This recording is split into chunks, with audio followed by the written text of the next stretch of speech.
federal lawsuit is accusing the Department of Education and the Trump administration of failing to properly oversee the public service loan forgiveness program, as well as, quote, arbitrarily and capriciously rejecting applications. The public service loan forgiveness program, which was passed by Congress in 2007, allows student loan borrowers who work in public service jobs to have their loans forgiven after about 10 years of service. However, 99% of applicants have had their requests rejected.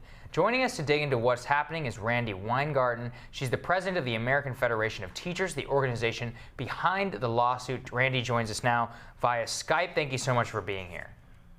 It's great to be with you.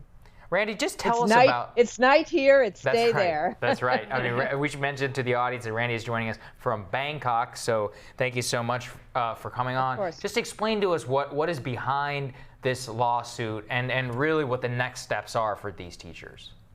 So, what Betsy DeVos has done is a travesty and a betrayal. I don't know how better to say it. The law that we are suing under is something that was passed in a bipartisan way. It basically says, given the cost of college and the moderate incomes that public servants actually get, whether they're in the Army or firefighters or nurses or teachers, George Bush, Senator Kennedy, Senator Clinton, and others came together and said that if you work in the public service for 10 years and you pay your loans back each and every month for those 10 years, then the rest of your student loans will get forgiven, because that is, you are devoting your life to public service so that the government can actually give you something back for that, and it will help make sure you earn a living wage and not be drawn down every month by a debt payment, a student debt payment of $100 to $500 to $1,000. So the first year that this really should have been actualized is 2017, since the law was passed in 2007. And what you see is Betsy DeVos has done everything in her power to make that not happen for people. 32 million people could be eligible for public service loan forgiveness. There were about 50,000 people who applied. Less than 1% got it.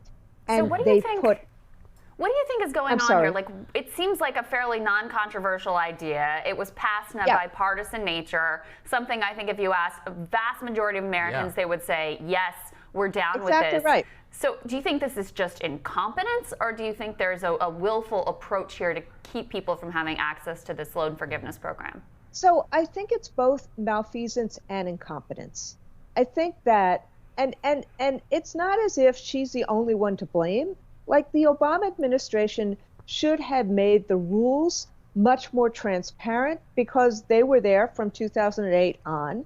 But what has happened is that instead of trying to make sure that students and borrowers can get something paid for and can get the law to apply to them, the Department of Education does everything, and it seems to do everything in its power to stop it.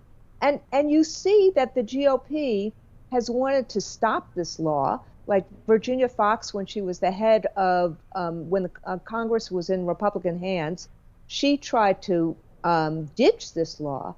But what you're seeing, Krystal, is that Betsy DeVos is focused on helping the servicers and not the borrowers. I'll give you one example. We also filed a suit in the fall against Navient, one of the big servicers. And Navient said in their motion to dismiss that it doesn't matter what they say to borrowers, like people who've taken out student debt, because their contract is with the Department of Education. So they can lie to borrowers and nobody can actually have a remedy. That's why we're going after the Department of Education. And we have plaintiffs who have paid their debt for 10 years. They called the Department of Education. The Department of Education says, oops, you were in the wrong loan. So now you have to move to a different loan. Why are they not actually saying, wait a second, you paid for 10 years. We're going to find every way to get you your loan forgiven. Instead, it's obstacle after obstacle after obstacle. We have one plaintiff who has this much paper, like a foot of paper of different answers she's gotten from the Department of Education. So that's why I'm saying it's malfeasance, not just incompetence. Yeah, well, this is absolutely an outrage. So what are the next steps in the case? What are the next steps in the case going forward to see a resolution to this? So the first thing is it went to, the DC Circuit, and, and no doubt the administration is going to try, instead of solving issues, they're going to try to make a motion to dismiss.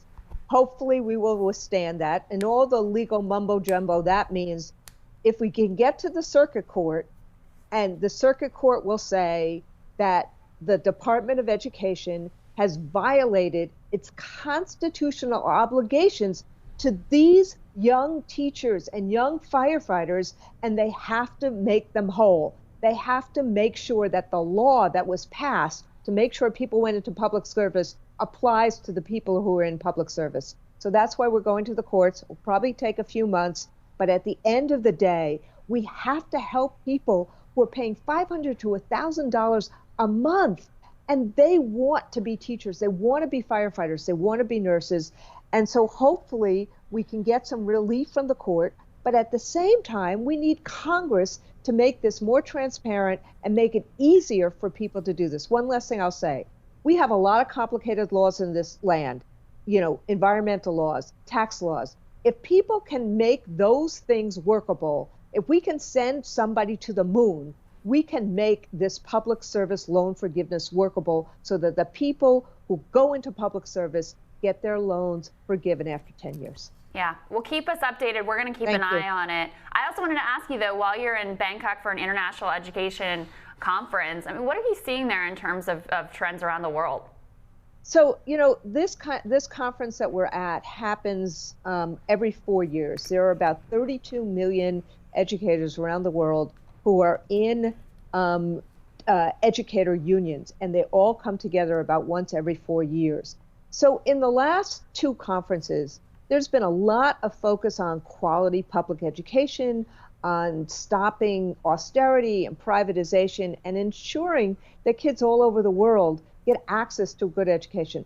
This time, what we're seeing is that the same kind of demagoguery that Trump is doing in the United States, the racism that you see, the division, the polarization, the using grievance instead of solving grievances, using it to divide people, you're seeing that all around the world.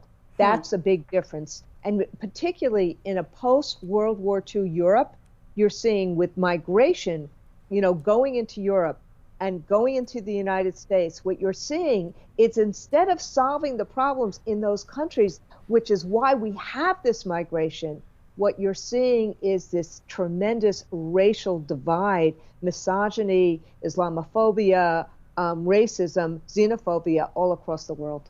Interesting. Using grievance rather than solving grievance, I think, is a really interesting frame. I haven't heard it phrased quite that way. Randi, we're always glad to have your perspective and your insights. Thank you so much. Thanks, Krystal. Thank you. And good luck. Thank you. Thanks. And we'll have more Rising after this.